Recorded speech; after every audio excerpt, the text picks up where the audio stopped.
जों दा नै बयलारखौ नेगासिनो दं बे बाथौफुरियाव दखान मोनसे खुलिथ'वाखै दा बेदरखौ गोदागासिनो दं आरो बेनिफ्राय दा बेदरखौ गोदाखाङाखै दा जोङो नैबे गारियाव गामसाया दं जिबिदाय सार हरनाय गामसाया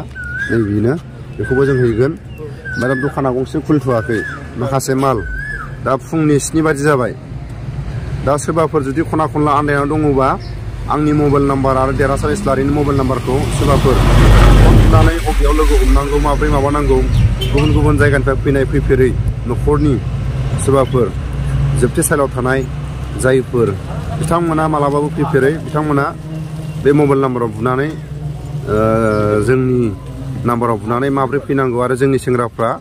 रिसिभ खालायनानै लांखागोन बेखिनिखौनो आंनि भिडिअ'आव एसे नायलांबावदो देरहासार इस्लारिया मा बुङो। हैनायाथ' खावसेयानो मैयानि समाव हैनाय जाखाबाय ओमफ्राय दा माखासे दंबावो हैनांगौ थाव दङ बेदर दङ ओमफ्राय बाखि पनिर सनिर बेफोरबायदि दंबावो आरो बेफोरखौ जोङो हैनो थांगासिनो दङ ओमफ्राय फेमिलिनि थाखाय फ्रायानो आंनि नाम्बारा दंहैजोबखायो बिसिनाव दंजोबखासै जेसेबांनाखि फेमिलिफोर सफैदों ओमफ्राय सोरबा आन्दायनानै दङब्ला आंनि अफिसियेल फेसबुक पेजाव थांनानै नोंथांमोना आंनि मबाइल नाम्बारखौ मोननो हागोन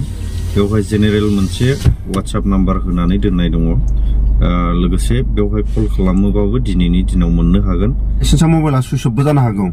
माने जों हाबा होनदोंमोन ओरैबायदि रिक्वेस्ट खालायदों सेंग्राफ्रा सिङाव हाबनो थाखाय माने नोंथांमोना हाबाबा जानाय नङा बेबायदि बाथ्राखौ बुंदों आरो दा जोङो मैया मोनायाव नैबेखौ लायब्रबदों बरपेटायाव